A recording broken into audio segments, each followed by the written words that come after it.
Deixe que o Espírito de Deus dirija a vida de vocês e não obedeçam aos desejos da natureza humana, porque o que a nossa natureza humana quer é contra o que o Espírito quer. O Espírito quer é contra o que a natureza humana quer. Os dois são inimigos e por isso vocês não podem fazer o que vocês querem. Porém, se o Espírito de Deus que guia vocês, então vocês não estão debaixo da lei. As coisas que a natureza humana produz são bem conhecidas, e elas são a imoralidade sexual, a impureza, as ações indecentes, a adoração de ídolos, a feitiçaria, as inimizades, as brigas, as ciumeiras, os acessos de raiva, a ambição e o egoísmo, e a desunião, as divisões, as invejas, as bebedeiras, as farras e outras coisas parecidas com essas. Respeito o que já disse. O que fazem essas coisas não receberão o reino de Deus, mas o Espírito de Deus produz o amor, a alegria, a paz, a paciência, a delicadeza, a bondade e a fidelidade, a humanidade e o domínio próprio, a humildade e o domínio próprio. Desculpa. Contra essas coisas não existe lei. As pessoas que pertencem a Cristo Jesus crucificaram a natureza humana delas, junto com todas as paixões e desejos dessa natureza. Que o Espírito de Deus, que nos deu a vida, controle também nossa vida. Nós não devemos ser orgulhosos nem provocar a ninguém, nem ter inveja uns dos outros.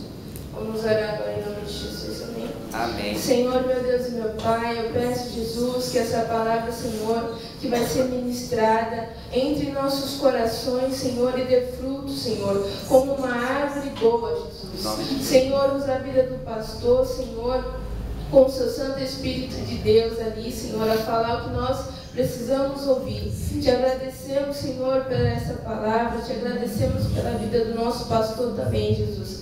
Fale através da vida dele, Senhor, e que essa palavra, Senhor, mude e nos transforme e renove nossa mente, Jesus. Nós te agradecemos, em nome de Jesus. Amém. Amém. Graças a Deus. Amém. Obrigado, viu? Obrigado. Irmãos,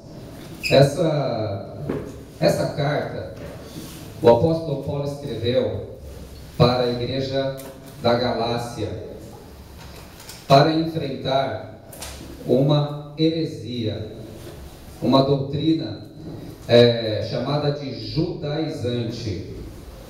Essa doutrina, deixa a sua Bíblia aberta aí, tá? Não fecha não. Essa doutrina ensinava que para uma pessoa ser salva, ela tinha que ser circuncidada. Muitos dos documentos que Paulo escreve aqui no Novo Testamento falam a respeito disso, que uma pessoa, para ser salva, ela tinha que ser circuncidada, ela tinha que guardar as obras da lei. Obrigado.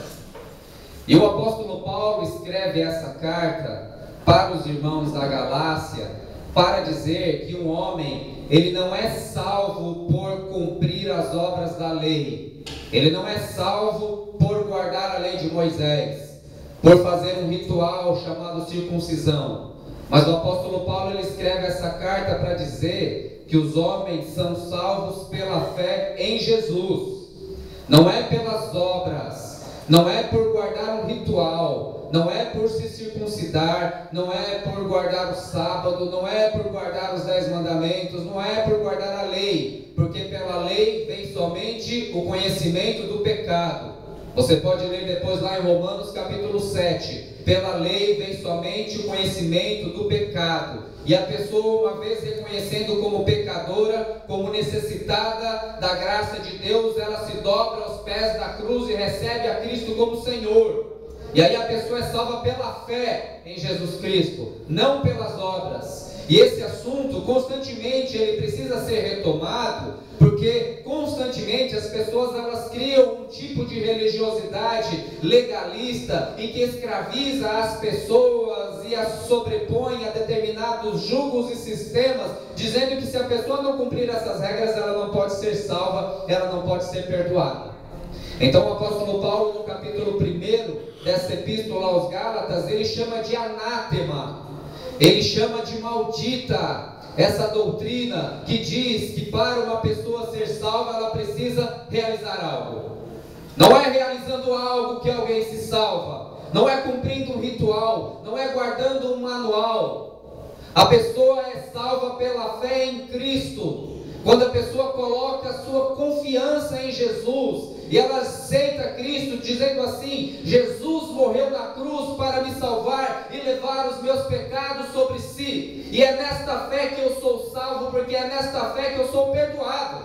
E isso é pela graça, não é por obras, não é por nada do que eu ou você possamos fazer.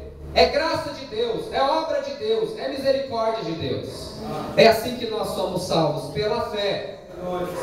Mas quando a gente prega que uma pessoa é salva somente pela fé, somente pela graça, a fé é o instrumento, a fé ela é como se fosse a mão que se apropriasse da graça de Deus, daquilo que Jesus Cristo fez. Quando a gente prega sobre isso, corre sempre o risco de uma pessoa relaxar. Não, já que é pela fé, eu não preciso fazer nada, então eu posso viver do jeito que eu quiser. A pessoa pensa assim: então, já que eu não preciso fazer nada, a pessoa não se assume enquanto cristã, remida, filha de Deus, filho de Deus, porque não deixa de ser algo que possa te levar a um certo comodismo, uma certa acomodação. Mas aí o apóstolo Paulo ele vai responder a essa questão nessas passagens que nós lemos aqui, nessa passagem que a Gabi leu aqui.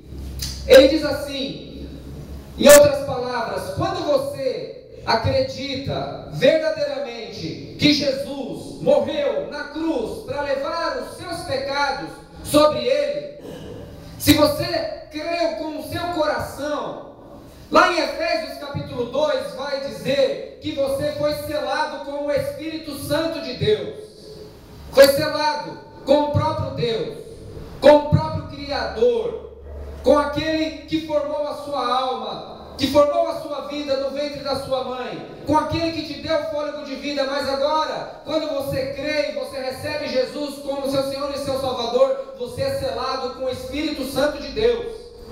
Se foi verdade, se foi uma fé verdadeira. E esse Espírito Santo de Deus, ele começa a trabalhar na sua vida de uma forma fantástica e maravilhosa, porque Jesus Cristo na cruz, ele te justificou. Na cruz você foi justificado por aquilo que Cristo fez. Mas o Espírito Santo, ele completa essa obra te santificando. Por isso que chama Espírito Santo, porque ele é o Espírito que santifica a minha e a sua vida. E esse Espírito Santo, ele habita em nós, e ele vai transformando o nosso ser, ele vai transformando o nosso caráter, ele vai renovando a nossa mente, porque ele opera em nós regeneração, que é o novo nascimento. Se não nascerdes de novo, não poderá ver o reino de Deus, como diz lá em João capítulo 3, no diálogo de Jesus com Nicodemos. Então, isso vai operando um desenvolvimento na nossa vida, no nosso ser, no nosso caráter, nos nossos sentidos, nos nossos desejos, nas nossas ambições, naquilo que nós desejamos para a nossa vida, porque os objetivos de Deus passam a ser os nossos objetivos, a vontade de Deus passa a ser a nossa vontade, aquilo que Deus quer passa a ser aquilo que nós queremos também, porque o Espírito Santo vai operando e vai realizando isso nas nossas vidas, mas não faz de maneira automática, faz na medida em que eu e você cooperamos com Ele. Por isso que o apóstolo Paulo, quando escreve aos Filipenses, ele diz: desenvolvei a vossa salvação com temor e tremor, porque é Ele que opera em vós tanto querer quanto realizar. É uma coisa que acontece em conjunto. E aí, quando nós lemos esse texto aqui, que a Gabi leu, foi expresso aqui, o apóstolo Paulo ele vai falar da diferença entre uma pessoa que vive pela carne. A Gabi leu aqui na versão da linguagem de hoje, que é traduzida por natureza humana, mas a tradução aqui, a palavra literal aqui é carne, ou sarx do grego. A diferença de uma pessoa que vive pela carne e uma pessoa que vive pelo Espírito. Elas vão produzir uma vida diferente. elas vão produzir uma obra diferente, elas vão produzir frutos diferentes. E aí, quando nós lemos um texto como esse, nós temos como objetivo realmente de autoexaminar as nossas vidas, para que nós possamos, como o apóstolo Paulo disse aqui, crucificar a nossa carne com as suas paixões e concupiscências e vivermos pelo Espírito Santo de Deus. Porque esse é o objetivo e o sentido da vida cristã, viver pelo Espírito Santo de Deus. Que nós possamos viver pelo Espírito Santo de Deus, que nós possamos nos atentar para a palavra, que nós possamos crucificar a nossa carne, que nós possamos identificar se porventura há em nós algum caminho mau e crucificá-lo juntamente com Cristo, para que a vida de Deus possa fluir na nossa vida, em nome de Jesus. Então nós vamos falar aqui sobre essas obras da carne que a Gabi leu aqui para a gente, que são a partir do versículo 19. E a intenção da gente ler essas listas, famosas listas do apóstolo Paulo, é para que elas sirvam de autoexame para as nossas vidas. Então eu vou ler aqui o significado de cada uma dessas obras da carne e depois nós vamos ler cada uma das qualidades do fruto do Espírito Santo de Deus nas nossas vidas, para que nós possamos aprender da palavra do Senhor. Muito bem, ele fala aqui das obras da carne, a partir do versículo 19. E nós podemos dividir em 4 categorias estas obras da carne. Fica com a sua Bíblia aberta aí. Nós podemos dividir essas obras da carne como aquelas de cunho sexual, características sexuais. As outras obras da carne de cunho religioso, as outras de cunho social e outras de cunho alimentar. Então são 4 características, e o apóstolo Paulo ele diz que são características exemplificadoras, que não é uma lista fechada, porque ele diz quem faz coisas parecidas com essa. Então presta atenção aí, as de cunho sexual, que tem a ver com a sexualidade humana, são prostituição, impureza e lascívia. Vamos dizer juntos? Prostituição, impureza e lascívia. E tem as de cunho espiritual, religioso, que são idolatria, feitiçaria. Vamos dizer juntos? Idolatria, feitiçaria. E aí depois vem aquelas que tem a ver com os relacionamentos, são sociais. Eu vou falar uma e vocês já repetem após mim. Inimizades, ciúmes, iras, discórdias, dissensões, facções, invejas. E finalmente, agora as de cunho alimentar, pessoal, que são bebedices, glutonarias. E nós vamos falar de cada uma delas nessa noite de maneira muito resumida. A primeira obra da carne que o apóstolo Paulo fala e nos ensina, e que diz que uma pessoa que vive dessa forma não herdará o reino de Deus, é a prostituição. Prostituição é uma palavra grega chamada porneia. Eu não vou falar todas as palavras gregas aqui, mas algumas são interessantes, porque porneia é da onde vem a palavra pornografia. Então o que é prostituição? Prostituição é qualquer ação sexual em troca de pagamento, em troca de algum benefício.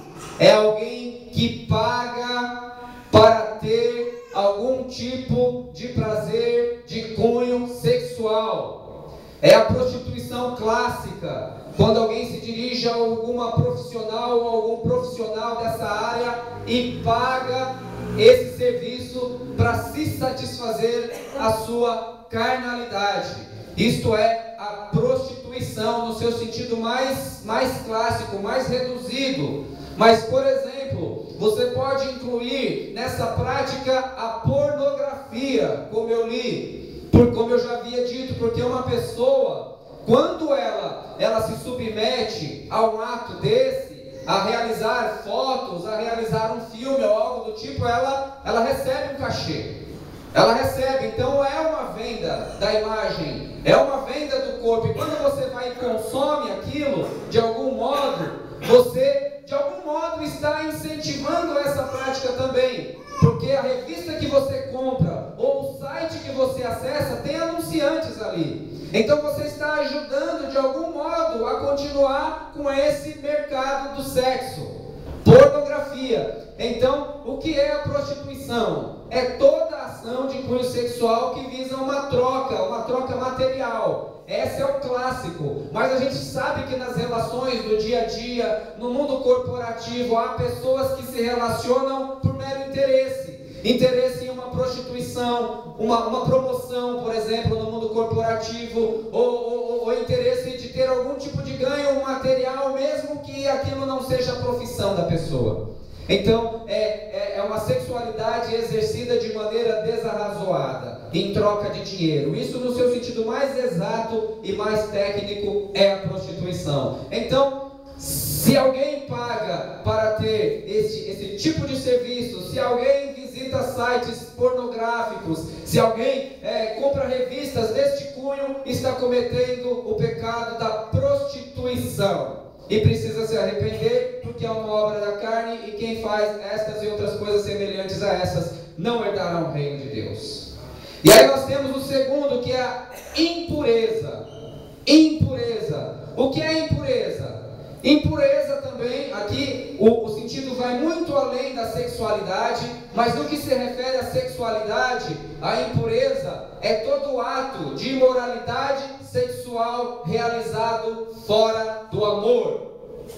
Todo ato sexual realizado fora do amor. E o que é o amor nas escrituras sagradas no que se refere à sexualidade? O amor nas escrituras sagradas, no que se refere à sexualidade, é que ela só deve ser exercida com aquela pessoa com a qual você fez um compromisso de viver o resto da sua vida e formar uma família. Esse é o leito sem mácula de Hebreus, capítulo 13, versículo 4. Digno de honra entre todos é o leito sem mácula. Ou seja, o eleito sem impureza. A sexualidade é uma bênção. A sexualidade é um dom de Deus. A sexualidade é uma coisa boa, que traz alegria, que traz inúmeras possibilidades para a vida humana. Mas ela só tem o seu cabimento numa relação heterossexual entre duas pessoas que se amam e que fizeram diante dos homens e diante de Deus o compromisso de viverem juntos até o fim e formarem família. Fora disso é impureza. Fora disso é impureza. Fora disso é usar do outro para satisfação do seu próprio interesse. Ah, mas eu amo aquela pessoa. Mas você vai casar com ela? Você vai viver uma vida toda com ela? Não, isso eu não tenho certeza, isso eu não sei. Então nós não temos licença para praticar, se nós quisermos viver de acordo com a palavra de Deus. Porque seria um ato de impureza. Seria um ato de impureza. Essa é a determinação da palavra de Deus nas nossas vidas. Então, você que é jovem, que vai eventualmente, com certeza vai iniciar nessa vida, obviamente isso é natural da vida humana. É assim que as coisas acontecem. Mas você precisa trazer junto com a noção de intimidade, a noção de compromisso e de responsabilidade também. A sua intimidade com uma pessoa, ela só aumenta na medida que aumenta o seu compromisso e a sua responsabilidade também. Imagine um triângulo. Aqui é a ponta do prazer e aqui é a ponta do compromisso. E em cima, subindo, é a ponta do máximo de intimidade e do máximo de compromisso. A intimidade ela vai aumentando conforme aumenta o compromisso. E elas se tocam na ponta do triângulo quando intimidade e compromisso caminham juntos para o resto de uma vida. É assim. E a palavra do Senhor diz que ela nos ensina que as pessoas que vivem segundo essa regra, elas prosperam enquanto pessoas, enquanto família, enquanto homens e mulheres de Deus. E todas as pessoas que não seguem esse padrão, mas vivem conforme aquilo que dá na cabeça, vivem uma vida miserável do ponto de vista moral, emocional, sentimental, porque estão sempre à procura de algo e nada as pode satisfazer. Por isso que vivem desenfreadamente a imoralidade. Terceira, lascívia. O que é lascívia? Lascívia é um estado desavergonhado de imoralidade sexual. Lascívia é um estado desavergonhado de imoralidade sexual. É quando a pessoa já perdeu toda a vergonha e faz aquilo que ela faz com a intenção de chocar o outro. A lascívia é a imoralidade levada ao seu extremo. É quando a pessoa já não tem mais nenhum tipo de freio em si. Ela se expõe de uma forma que até as pessoas do mundo ficam chocadas com aquilo que ela faz. Então é o que acontece em determinadas manifestações populares, em determinados bailes, em determinadas festas de carnaval, de bailes funks e outras coisas mais, onde você vê isso na rua mesmo, onde você vê isso acontecendo à plena luz do dia. Então a imoralidade, a lascívia é uma imoralidade levada ao extremo, E infelizmente a gente vive numa sociedade em que aos poucos, ou não aos poucos, talvez hoje de uma forma até mais extrema, tudo sempre aponta para isso, tudo leva sempre para isso, tudo porque isso vende. Por que isso vende? Porque isso nos toca em algo que é próprio da natureza humana. Então o cara vai vender uma pasta de dente lá, ele põe uma cena de sensualidade. O cara quer vender um monte de cerveja, desde o período da manhã ele já coloca um monte de gente de feliz, um monte de mulher de biquíni, desde de manhã no meio da programação infantil, que é um absurdo. Porque isso movimenta dinheiro, movimenta a máquina do sistema. E parece que a sociedade, as novelas, os filmes, tudo vão sempre jogando cada vez mais as pessoas para isso daí. Mas a igreja tem que ser um freio moral. Você tem que ser um freio moral. Nós temos que ser um freio moral contra essas coisas, em nome de Jesus. E há de ser assim. O povo de Deus é um povo santo. É um povo santo. Em nome de Jesus. Então esses foram os pecados de cunho sexual, prostituição, impureza e lascívia. E agora vem as obras de cunho físico, de cunho religioso e espiritual, propriamente dito. E ele fala de idolatria. Idolatria vem de um termo latria, que é adoração. Idolatria é, no seu sentido mais cru, adoração de ídolo. Quando a pessoa ela tem um determinado ídolo, e ela fala, esse ídolo aqui é o meu Deus. Isso é idolatria. O ídolo dela é o Deus dela. Ela se ajoelha para o ídolo, dá comidinha para o ídolo. Essa é a forma mais grotesca de idolatria que existe. É a adoração de ídolo. Não tem que respeitar, não pode. É o ídolo. Ela chama aquele Deus de ídolo. Como algumas religiões hinduístas aí, que você tem aquelas religiões assim, em que o próprio ídolo é o Deus. É a idolatria no seu estado mais grosseiro. Mas existe uma idolatria que ela é uma coisa mais sutil, que é quando a pessoa coloca qualquer coisa que deveria ser de Deus, ela coloca no lugar de Deus na vida dela. Quando o centro da vida dela, o centro da adoração dela, o centro da energia dela, o centro dos seus anseios e dos seus sonhos e dos seus pensamentos tinham que ser Deus, ela coloca outra coisa ali. Ela coloca a carreira dela ali. Ela coloca o amor ao dinheiro ali no meio. Ela coloca o casamento dela ali. Ela coloca o filho dela ali. Coloca algo ali no lugar de Deus. E ela começa a se mover em torno daquilo e gastar muita energia naquilo, porque aquilo está assumindo o lugar de Deus na vida dela. E aquilo vai assumir, vai consumindo as forças dela. É o trabalho dela, é a carreira dela. Eu não tenho mais tempo para orar, eu não tenho mais tempo para ler a Bíblia, eu não tenho mais tempo de estar domingo na igreja com os irmãos, eu não tenho mais tempo para discipular ninguém, eu não tenho mais tempo para louvar, não tenho mais tempo para adorar, porque eu tenho que cuidar desse trabalho, porque eu tenho que ganhar dinheiro, porque eu tenho que cuidar desse filho, porque eu tenho que cuidar desse marido. E coloca no lugar que pertence a Deus, coloca a criatura. E honra mais a criatura do que o Criador que a criou. E isso se torna idolatria. Hoje, um dos maiores ídolos do nosso século realmente é o dinheiro. Jesus já tinha dito que o amor ao dinheiro, que ninguém poderia servir a Deus e ao dinheiro, porque ou você se dedica a um ou despreza o outro. E o apóstolo Paulo disse que o amor ao dinheiro é a raiz de todos os males.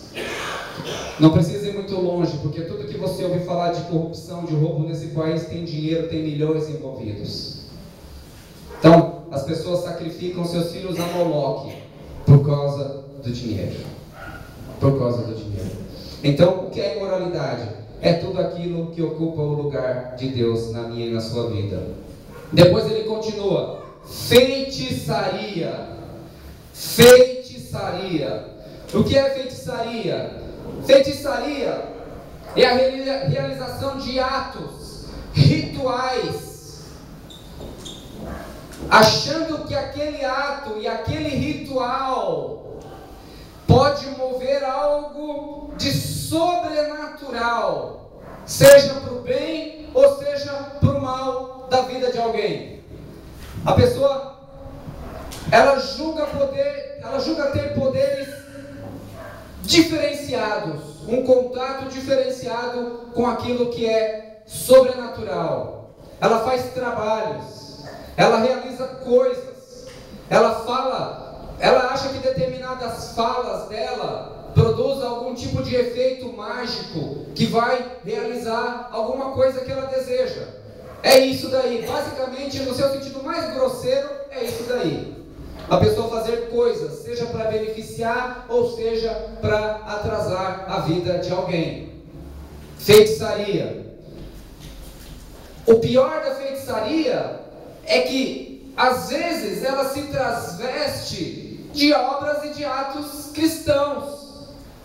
Como que se uma pessoa ali, o sacerdote agora, ele faz às vezes de bruxo e acha que ele pode, por conta de alguns rituais ou de algumas palavras que ele tem, abençoar e amaldiçoar algumas pessoas. Ele é o grande bruxo agora. Ele é o cara que detém o poder e usa toda uma linguagem cristã. Mas a palavra do Senhor diz que a maldição sem causa não prospera. E se cada qual andar em santidade na presença do Senhor, cumprindo seus mandamentos e confessando seus pecados, não há maldição que pegue na vida de ninguém. Nem do incrédulo. Nem do incrédulo. Porque a maldição sem causa não prospera. Não prospera. Então não existe poder, não existe mandinga, não existe... É muito complicado falar esse assunto, porque muitas vezes, imediatamente, as pessoas já acham que nós estamos fazendo referência aos cultos afros. Aos cultos afros. Eles estão falando de macumba, eles estão falando de quimbanda, de umbanda. Não é nada disso. Isso é só a ponta de um iceberg. Quando uma pessoa acha que ela pode jogar determinadas cartas e ler o futuro de alguém, quando ela acha que ela pode invocar os espíritos para saber determinadas histórias aí, isso daí independe se é o espiritismo de candomblé ou se é o espiritismo mais burguesinho, mais arrumadinho, isso independe de qualquer coisa, porque a pessoa ela acha que ela pode de algum modo mover aí o sobrenatural, os espíritos, as entidades, blá blá blá blá. E a palavra do Senhor, do início ao fim, proíbe esse tipo de ato. E eu sei que é tenso muitas vezes quando você convive com pessoas que realizam essas coisas, porque a nossa guerra não é contra a carne, não é contra o sangue. Então não é para discriminar essas pessoas. Não é para acontecer como aconteceu há pouco tempo. Morreu uma mãe de santo e foi lá uma crente tonta escrever lá: bem feito morreu essa feiticeira, que vá para o inferno, nos comentários. Não é para fazer isso daí. Não é para fazer, porque a nossa luta não é contra a carne, contra o sangue. O crente, na verdade, ele choraria ali. Ele choraria. E ainda diria que Deus console a alma, que Jesus Cristo possa. Percebe? Porque não é para atacar as pessoas. São ideias que nós discutimos. E o que é interessante é que todas essas manifestações que mexem com consultas de espíritos e essas coisas, o problema delas é que elas levam para uma teologia que é uma teologia falsa. Porque eles vão acreditar na doutrina da reencarnação. E quando uma pessoa acredita na doutrina da reencarnação, ela passa a negar que Jesus precisou morrer por ela na cruz. Esse é o problema. Esse é o problema. E você precisa explicar isso com calma para a pessoa. Não é para discriminá-la, não é para julgá-la, não é para agredi-la na sua crença e na sua fé, porque você deve um respeito para ela enquanto ser humano. Mas é com calma, com amor, com docilidade chegar, meu irmão. Se você acreditar dessa forma, você está negando o sacrifício de Jesus sobre a sua vida. E a palavra do Senhor diz que não serão salvos os que não crerem nisso. E o problema das religiões espíritas é que levam a não acreditar nisso daí. Porque a pessoa vai achar que ela vai reencarnar e voltar e reencarnar. E essa história vai longe. Percebe? Mas a Bíblia diz que isso é obra da carne. É obra da carne. Obra da carne. Feitiçaria. Muito bem. Agora começam algumas obras da carne de cunho social. Inimizade. Inimizade é o contrário de amizade. O que é inimizade? Nutrir qualquer sentimento contra o seu semelhante. Você é inimigo dele. Você declara a pessoa como seu inimigo. As pessoas podem ser nossos inimigos, mas nós não somos inimigos das pessoas. Aquela pessoa que você diz, eu não vou com a cara dele. Você não tem que ir nem com a cara, nem com o cabelo, nem com nada. Não é isso. Você não pode oferecer inimizade. Você tem inimizade contra alguém? Será que há alguém que você ousa não perdoar? Será que há alguém que se você pudesse, se você tivesse o poder de Deus, você sabe quem é a pessoa que você é inimiga, que você não gosta? É aquela pessoa que se você tivesse o poder de Deus, você faria ela sumir da sua vida. Tchum! Desaparecer. Isso é inimizade. Obra da carne. Obra da carne. Porfias. Que são porfias? Porfias são chamadas vias de fato. Quem aqui vai para as vias de fato? Vai para meter a mão na cara, ou para gritar, para xingar. Isso é via de fato também, atacar verbalmente. Isso são porfias. Porfias são essas brigas, essas emulações. Ciúmes. Ciúmes é se entristecer com aquilo que a pessoa tem. Você se entristece com o que a pessoa tem. O colega compra um carro bacana, vai mostrar o carro bacana que ele comprou. Você fala, é bacana. Aí você fala assim, a pessoa só quer se amostrar só. Está se amostrando, convencida. A menina, o cara vem com uma roupa legal. Legal esse pano aí, tio. A pessoa vira de costas. O cara convencido, meu, que ele pensa que ele é. Então, ciúmes é isso. Esse é o ciúmes, o termo que quer dizer aqui. Quando você se entristece, a pessoa ela é promovida, o cara não sabe nada, meu. A pessoa sei muito mais do que ela. E você fica triste com aquilo que a pessoa conseguiu. Isso é ciúmes. Esse é o ciúmes. É alguém que sabe mais do que você. E você fica, meu caramba, meu cara sabe mais do que eu. Aí você tem que dar um jeito lá de estudar, aprender os negócios, para saber mais do que ele. Para mostrar para os outros que você sabe mais. Ciúmes, leva uma competição. É um ciúmes. Todo mundo sente isso em algum momento da vida. Você tem que controlar esse sentimento aí e crucificá-lo na presença do Senhor. Ok? Ciúmes. Iras. Ira é uma raiva incontrolada que se expressa em atos explosivos. Ira. Há uns intérpretes que eles dizem que não tem nenhum pecado que deixa a pessoa mais parecida com o diabo. Ira. Eu fiquei parecido com o diabo aí?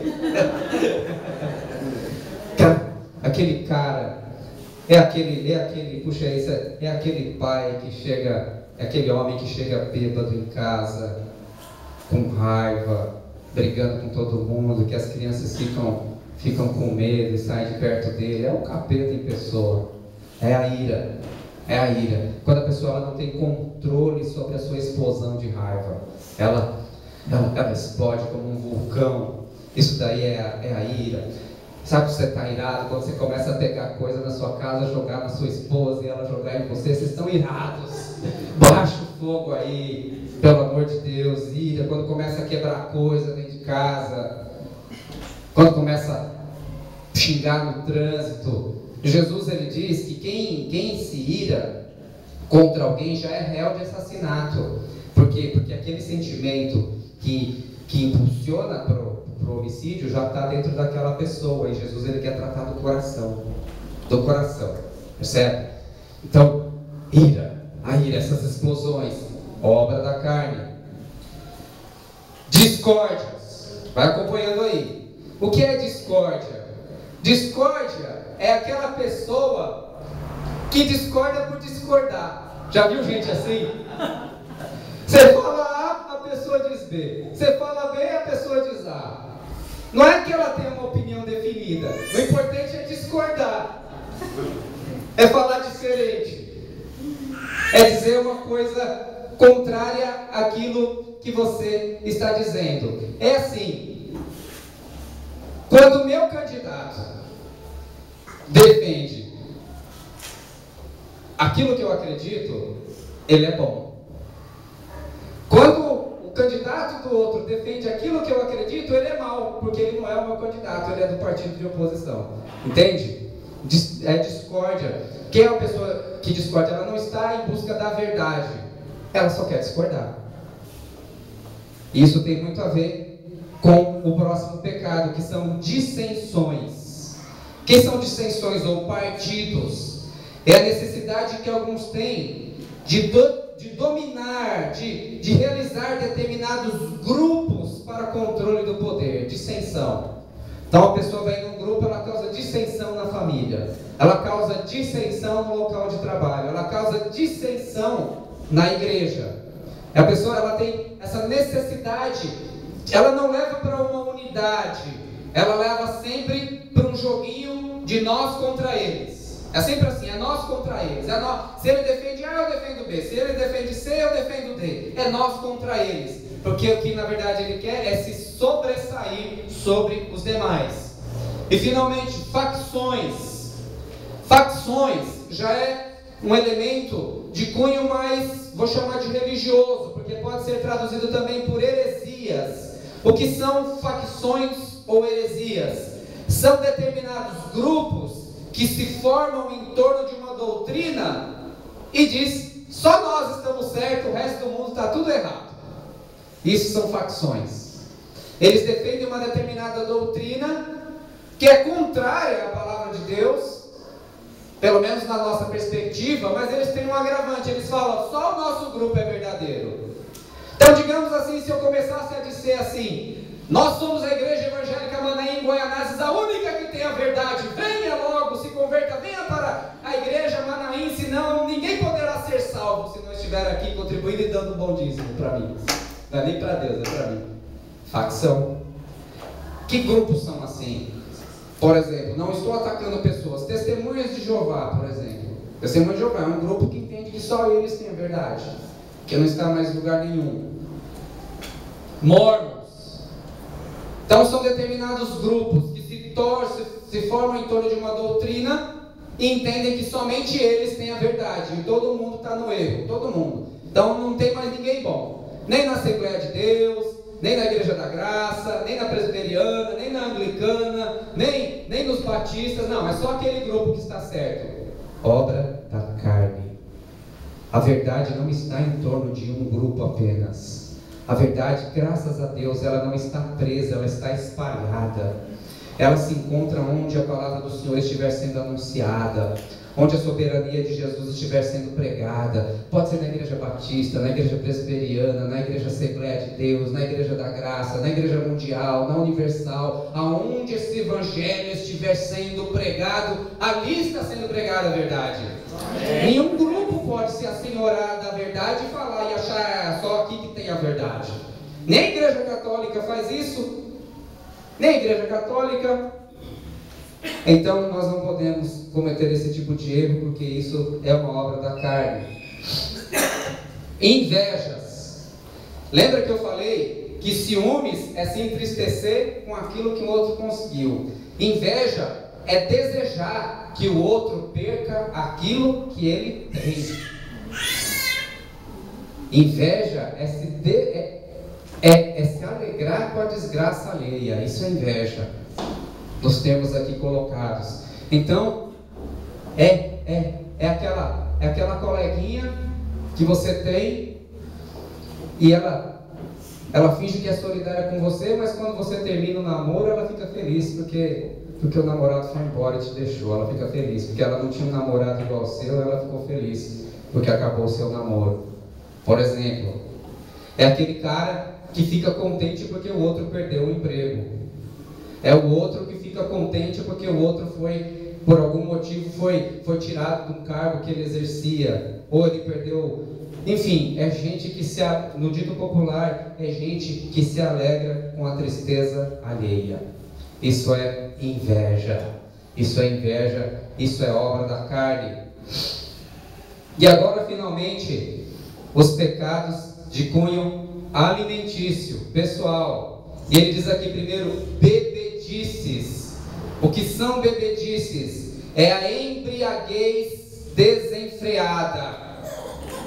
Era muito comum naquele tempo, naqueles dias, você terem determinados banquetes que eram regados a álcool à vontade.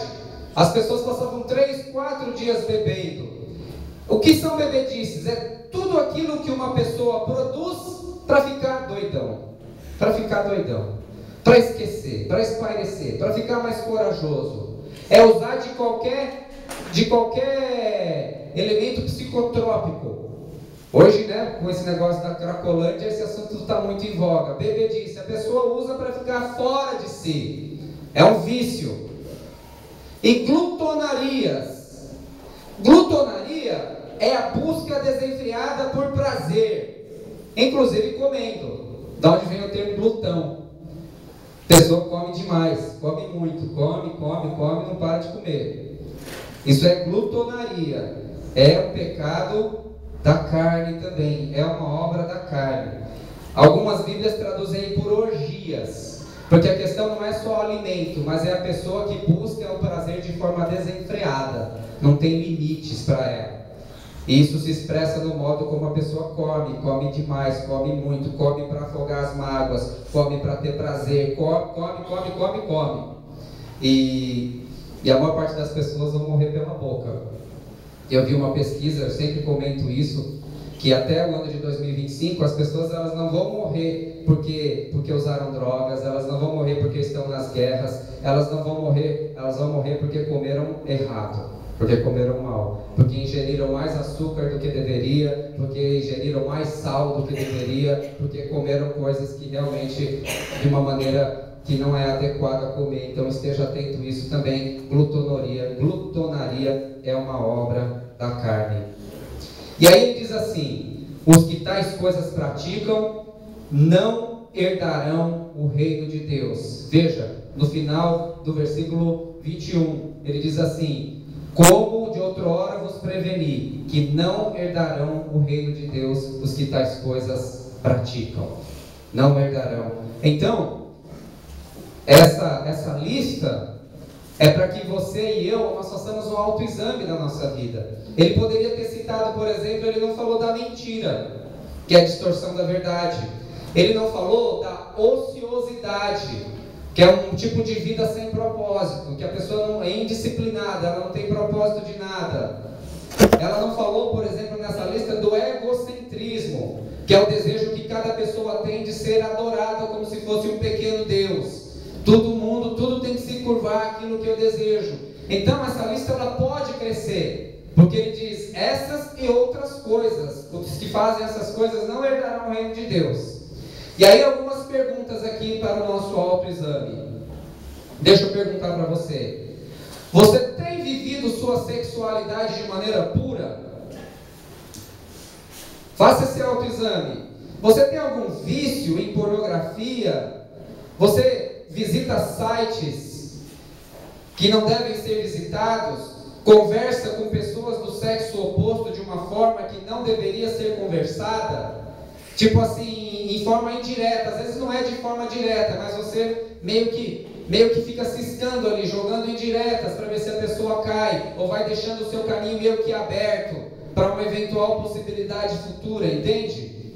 Impureza. Você tem vivido sua sexualidade de maneira pura? Que a sua força e a sua sexualidade estejam voltadas para a mulher da tua mocidade, diz a palavra do Senhor, que é a sua esposa, que é o seu marido. Então, se você não tem vivido sua sexualidade de maneira pura, arrependa-se em nome de Jesus Cristo. O Senhor diz nessa noite, arrependa-se em nome de Jesus.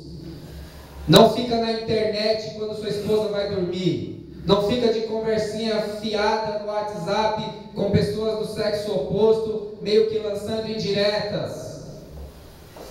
Arrepende-te do teu pecado e volta-te os teus olhos para a mulher da tua mocidade. E se você é jovem, observe a tua vida conforme a palavra do Senhor, assim você poderá manter puro o seu caminho também, em nome de Jesus Cristo. Em nome de Jesus. 2. Você tem colocado algo no lugar de Deus na sua vida? Pessoa, dinheiro, carreira. Momentos da sua vida que deveria ser voltado para a adoração, para o ministério, e você vai lá e coloca algo na sua vida, pois isso vai te deixar seco, isso vai te deixar sem vida, isso vai te deixar sem unção, isso vai te deixar sem poder, e isso vai acabar com a sua vida, isso vai te deprimir, isso vai te jogar numa depressão. Sai disso, meu irmão, sai disso, minha irmã, em nome de Jesus Cristo, e coloca Deus no centro da sua vida mais uma vez, porque Jesus, essa cruz, tem que ocupar o centro da sua vida, em nome de Jesus Cristo, porque é dele que vem o fôlego de vida, é dele que vem a tua força, é dele que vem a tua alegria, é dele que vem todas as suas bênçãos, e aquelas pessoas que ele ama, ele trabalha até enquanto dorme. A palavra do Senhor diz, trabalha até enquanto dorme, para mostrar que aquilo que nós temos não depende da nossa força, não depende do nosso poder, não depende do nosso desempenho, mas depende da livre provisão da graça de Deus. Por isso, como foi lido nessa noite aqui, que nós possamos buscar o reino de Deus em primeiro lugar, e todas as coisas nos sejam acrescentadas em nome de Jesus. Coloque o reino de Deus em primeiro lugar. Não coloque nada no lugar de Deus. Não negocie os seus valores por causa de dinheiro, por causa de fama. Mas tenha Deus no centro da sua vida. Amém. Você tem raiva de uma determinada pessoa? Você tem ódio, nutre ressentimento? Peça a Deus força para que você possa perdoá-la. Não nutra inimizade contra essa pessoa. Não fica falando mal dela. Não fica falando mal dela pelas costas. Isso não vai fazer bem para a sua alma. Não vai fazer bem para a sua pessoa. Não cabe. Entregue na mão de Deus. Não realize atos de vingança. Ainda que o seu sentimento não esteja arrumado, não esteja pacificado, mas você pode escolher entre realizar determinados atos ou não. E se você tomar essa atitude, eu te digo, em nome de Jesus Cristo, que o Senhor te dará o dom do perdão, e você não há mais de sentir essa mágoa e esse ressentimento, em nome de Jesus. Em nome de Jesus. E finalmente, existe alguma área da sua vida em descontrole? Você diz, eu não consigo controlar. Eu não consigo controlar a minha raiva. Eu não consigo controlar. Eu sou viciado em pornografia. Eu sou viciado em bebida. Eu sou viciado. Em nome de Jesus, procure a ajuda de Deus. Em nome de Jesus, crucifique a sua carne, senão isso vai te matar. Isso destrói a sua vida, destrói a vida da sua família também. Isso acaba com a sua carreira, isso acaba com a sua caminhada. Não permita que nada venha dominar a sua vida, em nome de Jesus, que não seja o Espírito Santo de Deus. Em nome de Jesus, busque ajuda de Deus. Não há nenhuma corrente, não há nenhuma cadeia que Jesus não possa quebrar, porque Ele disse assim: conhecereis a verdade vos há de libertar. Amém. Graças a Deus. Em nome de Jesus, em nome de Jesus Cristo. E aí, depois que o apóstolo Paulo ele fala a respeito das obras da carne, ele vai falar do fruto do Espírito. Do fruto do Espírito. E algumas pessoas sempre cometem muitos erros quando elas falam assim: os frutos do Espírito. Não é os frutos do Espírito. Se você vê na sua Bíblia, está escrito assim: o fruto do Espírito. O fruto do Espírito. Então a ideia é que você colhe de uma vez essas características. Elas vêm juntas na sua vida. Elas não vêm isoladas. Basta, ele fala assim: obras da carne, no plural, e fruto do Espírito. Por que obras da carne no plural? Porque basta eu cometer uma delas, basta eu ser viciado em uma delas, para que eu já possa viver na carne. Estou na carne. Às vezes uma pessoa não é irada, mas é uma pessoa mentirosa. Às vezes ela não é uma pessoa mentirosa, mas ela tem problemas na sexualidade dela. Está vivendo na carne. Basta cometer uma obra da carne que já está vivendo na carne. Mas o fruto do Espírito não, você colhe tudo de uma vez. Tudo de uma vez. É como um fruto. E ele fala de 9 características aqui. Ele fala de 9 características: amor, alegria, paz, longanimidade, benignidade, bondade, fidelidade, mansidão e domínio próprio. E depois ele diz: contra essas coisas não há lei. Não importa se é circuncidado ou não, contra essas coisas não há lei. E nós vamos ver algumas dessas características aqui. A primeira característica do fruto do Espírito é amor. Amor é a palavra ágape. Ágape significa benevolência invencível. Amor doador que não deseja recompensa ou reconhecimento. Você faz o bem para o ser amado de maneira doadora, e você não busca recompensa e nem reconhecimento por isso. Aí você diz assim: eu faço isso pelos meus filhos. Não, não é pelos filhos. Pelos filhos a palavra é estorger, é outra palavra grega. Porque os filhos têm um lance assim de instinto natural, de preservação da sua própria prole, da sua própria natureza através da vida dos teus filhos. Então você pode ter o maior amor pela vida dos teus filhos e ser uma pessoa totalmente egoísta em nível social, porque só pensa nos filhos, só pensa no bem da prole. Não é esse o amor. É o amor de Deus, é o amor de Cristo, é o amor daquele que deu o seu Filho unigênito para que todo que nele crê não pereça, mas tenha a vida eterna. É o amor do Filho que não se importou em sofrer e morrer a morte de cruz em nosso lugar. Esse é o amor ágape.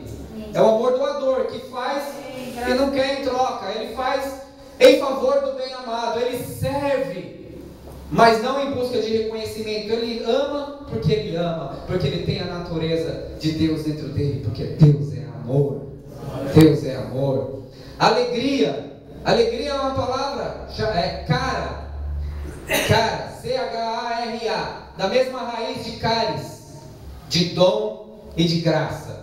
Alegria como um dom da graça de Deus. É uma alegria cheia de graça. É um dom de um relacionamento que a pessoa tem com Deus. E ela é uma pessoa que ela traz um ambiente leve. Ela traz leveza para o ambiente, porque ela tem uma característica de alegria. Ela tem uma face feliz, porque o seu coração alegre, porque é um coração em que Cristo habita, e essa alegria, ela se espalha e se derrama nos lugares em que ela se encontra, porque a alegria de Deus dentro dela, a alegria do Senhor é a nossa força. É alegria como um dom, não é aquela coisa assim descontrolada, não é uma coisa assim, essa coisa assim ofegante, essa coisa assim maluca, não. É uma alegria que permanece na pessoa, porque ela é a habitação do Espírito Santo de Deus, é um fruto do Espírito Santo, essa alegria. Por isso, um cristão não pode odiar uma outra pessoa. Ela pode odiar um ato, ela pode não concordar com ele, mas não cabe o ódio de uma pessoa, de um discípulo de Jesus, porque nós somos ovelhas de Cristo. E Deus é amor. Deus é amor. Terceira característica, paz. O que é a paz? Paz é o que todo mundo procura hoje. Paz é uma serenidade, é uma tranquilidade, é um sentimento de satisfação com a presença de Deus. A paz é uma alma pacificada. Jesus disse: a minha paz vos dou, não dou como o mundo a dá. É uma paz que permanece mesmo em meio às aflições. É o dom do ressuscitado na nossa vida. É uma paz, essa pacificação que dá na alma da gente, é aquilo que faz com que a gente tenha uma tranquilidade, que a gente não fica correndo atrás de um monte de coisa para satisfazer a nossa alma. Sabe, as pessoas que estão atrás de muita emoção, muito agito, muita bagunça, muito porque ela não tem paz.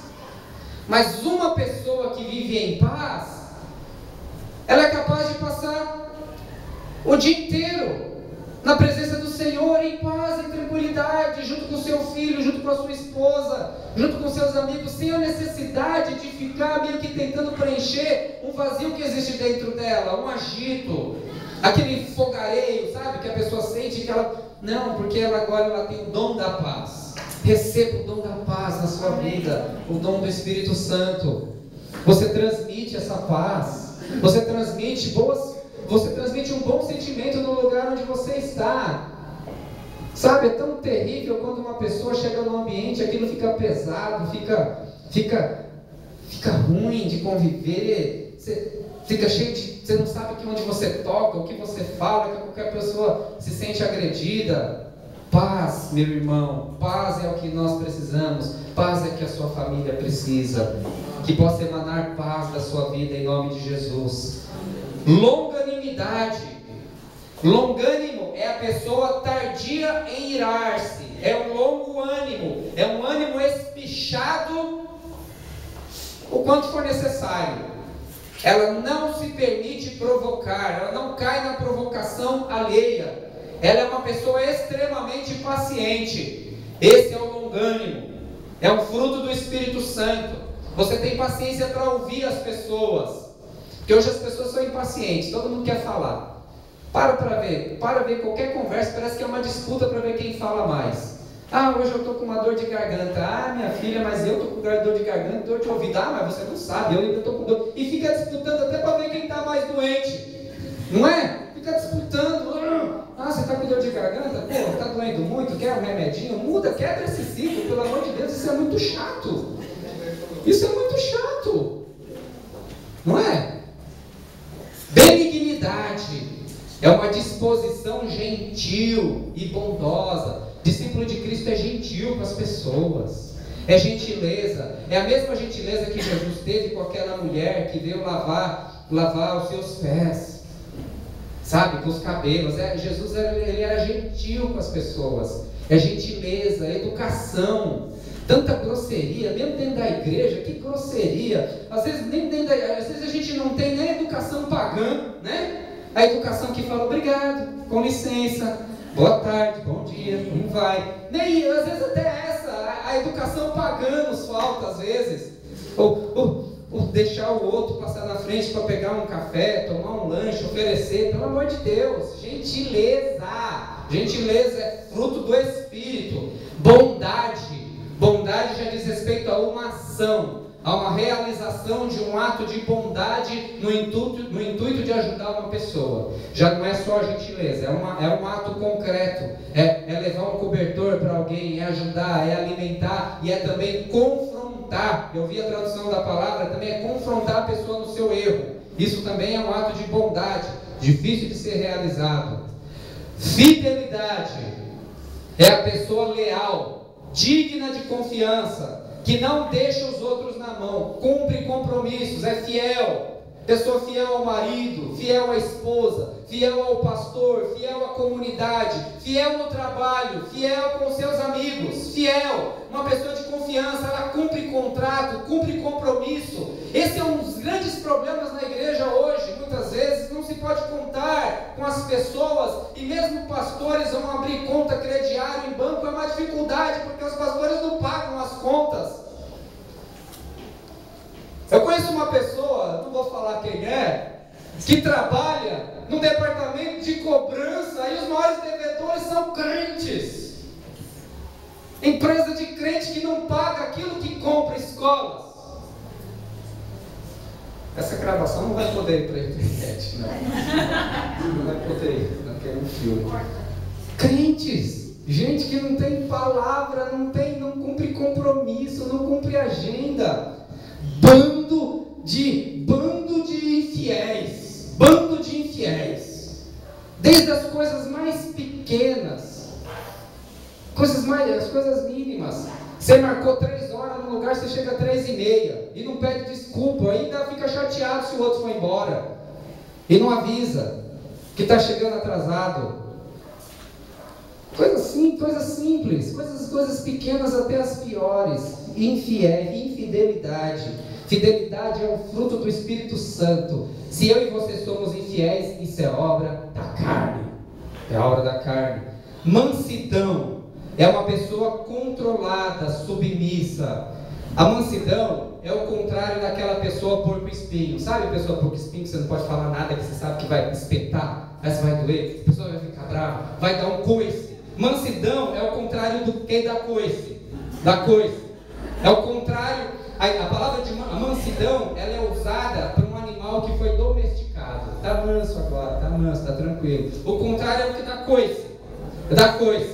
Você fala qualquer coisa, dá um coice, dá um fora. Tchá! Não é mansa. Você sabe que a pessoa está num erro. Eu falo para você, às vezes eu fico constrangido de falar, porque eu sei que eu vou tomar um coice da pessoa. A pessoa vai ficar brava. Pô, veja bem, não é pastor, está metendo na minha vida aí. Eu não falo mais nada, então vá, siga seu caminho aí. Depois que você quebrar a cara, você me procura de novo. Porque ninguém gosta de ficar tomando coice, né? Ó, eu costumo dizer assim, eu tomei isso para a minha vida. Se uma pessoa tem algo para me dizer, um conselho, chamar minha atenção, é o seguinte: eu escuto. Se a pessoa estiver certa, vai ser bom para mim, porque eu vou me corrigir de acordo com o que a pessoa falou. Eu escuto. Se a pessoa estiver errada, eu não preciso me defender, porque ela está errada e ponto final. Já era. Não me importa. Mas agora, se eu tenho uma postura fechada, que eu não deixo as pessoas me confrontarem e chegarem em mim, elas não vão falar nada e eu vou cair do barranco, porque ninguém vai me avisar. Ninguém vai ter coragem de me avisar. Então, sempre tomei essa postura na minha vida cristã. Não sempre, não desde o começo, porque demora, né? Para amansar. Demora. Mas a partir de um determinado momento, eu comecei a tomar essa postura na minha vida. Então, quando o pastor Ricardo ele tinha que falar alguma coisa, ele falava, tranquilo, não vai ter. Se eu achasse que ele não tivesse certo, não respondia, fico quieto, tá bom, pastor, amém, vou orar, obrigado, graças a Deus. E se ele está certo, puxa, graças a Deus, ele falou alguma coisa que vai mudar a minha vida, e realmente muda, e acontece alguma diferença. Agora, se você toma o contrário da mansidão e se fecha e dá coice, aí você vai seguir o seu próprio caminho e você corre o risco de sofrer as consequências da decisão que você tomou. Amém? Amém. Irmãos, eu sei que a gente estendeu um pouco, mas nós já vamos terminar. Então eu quero deixar aqui algumas ações na minha e na sua vida, em nome de Jesus Cristo, tá? A primeira ação que você deve realizar está em Gálatas 5,16. Jamais satisfazer os maus desejos da carne. Diz lá: digo, porém, andai no Espírito, e jamais satisfareis a concupiscência da carne. Jamais satisfareis. Quando vier a ira, conta até 3. Quando vier a raiva, quando vier a vontade de falar mal de outra pessoa por trás, segura a língua. Se alguém não segura a língua, é sua religião. Quando der a febre de querer acessar, sei lá, um vídeo que não deve ser acessado, faz alguma coisa, se ajoelha, sai correndo, mas jamais, se vier a acontecer, peça perdão logo em seguida, não deixe aquilo tomar volume na vida, porque certamente vai acontecer, vai acontecer, vai acontecer, na vida de todos nós, em algum momento vai acontecer. Mas o que vai determinando a maturidade é o tempo que eu levo para voltar de novo. Pô, aconteceu agora, ajoelho agora, peço perdão agora, me arrependo agora. Ao contrário do que ficar, às vezes, postergando por dias, meses ou até anos. Tem gente que posterga por anos.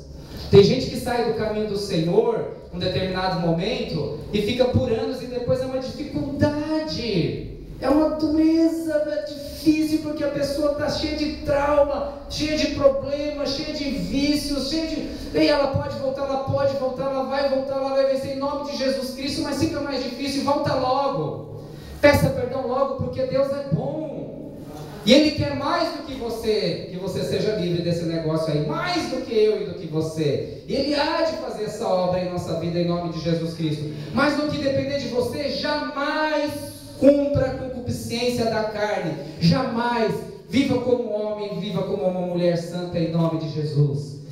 2, Gálatas 5:24 diz assim: os que são de Cristo Jesus crucificaram a carne com as suas paixões e concupiscências. Crucifique a sua carne em nome de Jesus Cristo. É algo que dói, não é fácil. Você já viu um homem crucificado? Você já viu um homem, uma pessoa crucificada? Ela não consegue sair de lá, porque ela está pregada lá. Ela não consegue sair, ela está crucificada ali. É uma pessoa que não tem mais condição de reivindicar direitos. É uma pessoa que não tem mais condição de fazer algo por vontade própria, porque ela está presa ali. E a palavra do Senhor diz para você: crucifica a sua carne em nome de Jesus. O que é a carne? A carne se manifesta nessas qualidades que eu falei aqui, nessas coisas. Crucifica ela, seja radical. Lá em Colossenses capítulo 3, Paulo diz assim: exterminai a vossa carne com as suas paixões e concupiscências. É radical. Seja disciplinado. Tem a hora certa para dormir, tem a hora certa para acordar, tem a hora certa para orar, tem a hora certa para ler a Bíblia, tem a hora certa para trabalhar, tem a hora certa para descansar, tem a hora certa para estar com a sua família. Quanto tempo você não abre a Bíblia com a sua família? Você não ora com a sua família? Você não ora com a sua esposa? Tem um tempo de oração na presença do Senhor. Eu só oro 1 minuto por dia, é uma vergonha. Eu só oro 2 minutos por dia, é uma vergonha. Ore 10, 15, quanto tempo for necessário. Tenha disciplina na presença do Senhor. Tenha disciplina inclusive para ter um tempo de lazer com a sua família, para que as suas relações não se tornem monótonas e tristes e frias e pesadas. Tenha disciplina na presença do Senhor, porque essa é a vida abundante que Deus tem para mim e para a sua vida em nome de Jesus Cristo. Tenha disciplina para comer, tenha disciplina para dormir, tenha disciplina, porque a palavra disciplina vem de discípulo. E nós somos discípulos de Jesus, por isso nós vivemos sob disciplina na presença dele, em nome de Jesus Cristo. Crucifique a sua carne, não dê moleza para ela, não dê moleza para a sua carne, senão ela vira mesa, Nós precisamos entender que essa tendência que existe dentro da gente, ela é contra o Espírito Santo, ela é contrária a Deus. Para você, ou para eu, para qualquer pessoa ir para o inferno, ela não precisa ser uma assassina. Basta ela viver de acordo com o que a sua carne deseja. E logo ela estará maldizendo, logo ela estará preguiçosa, logo ela estará egoísta, logo ela estará sendo idólatra e todas as demais obras, porque isso é a obra da carne. Então que nós possamos crucificar a nossa carne em nome de Jesus. Amém. E finalmente, Gálatas 5:25, se vivemos no Espírito, andemos também no Espírito. Quer viver no Espírito, é viver em comunhão com Ele. Veja, quando você fala assim, alegria, amor, alegria, bondade, fidelidade, benignidade, mansidão, domínio próprio, são coisas que você consegue sentir em você. Você consegue sentir. Por quê? Porque você tem o Espírito Santo habitando dentro de você. Então, o que é viver no Espírito? É viver de acordo com essa comunhão, esse sentimento bom que o Espírito coloca na nossa vida, te enche de paz e de alegria. Isso é viver no Espírito. E o que é andar no Espírito? Andar no Espírito é eu realizar coisas que promovam essa comunhão que eu tenho com Deus. Andar no Espírito é eu recusar fazer alguma coisa que vai atrapalhar essa comunhão, que vai quebrar essa paz. Seja a paz de Deus o árbitro em vossos corações. Se tira a sua paz, se tira a sua comunhão com Deus, se tira a sua amizade com o Espírito Santo de Deus, não faça. E é interessante porque eu tenho certeza que você também sente isso. Antes de fazer, você percebe, aí você sente que se você fizer vai quebrar alguma coisa de sagrado que tinha ali. Então, ande no Espírito, viva no Espírito, ande pelo Espírito. Jesus Cristo, ele diz assim, que Deus é bom, que o Pai é bom. Se o Filho lhe pedir pão, não lhe dará uma pedra, não lhe dará uma serpente, mas ele dará o Espírito Santo àqueles que pedirem. Amém.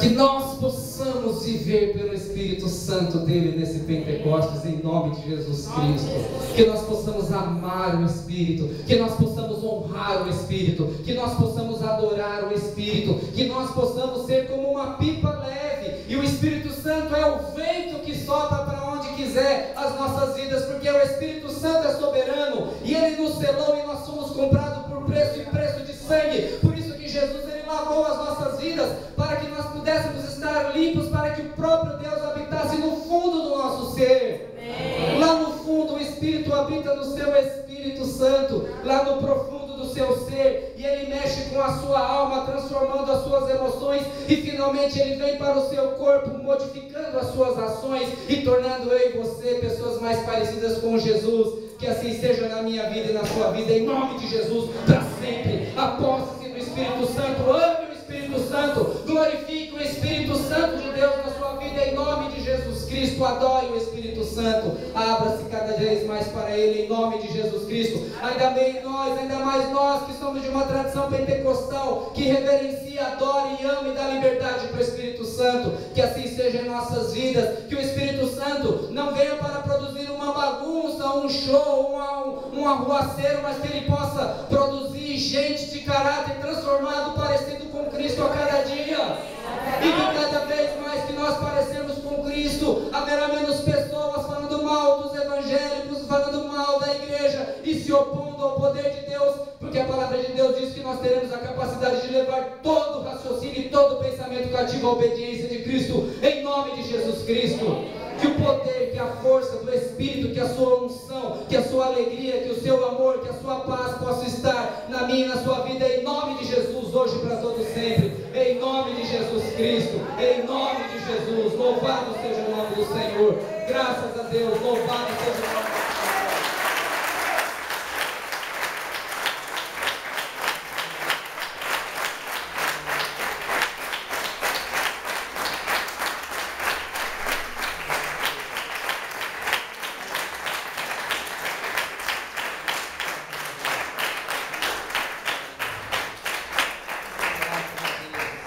Fique de pé em nome de Jesus.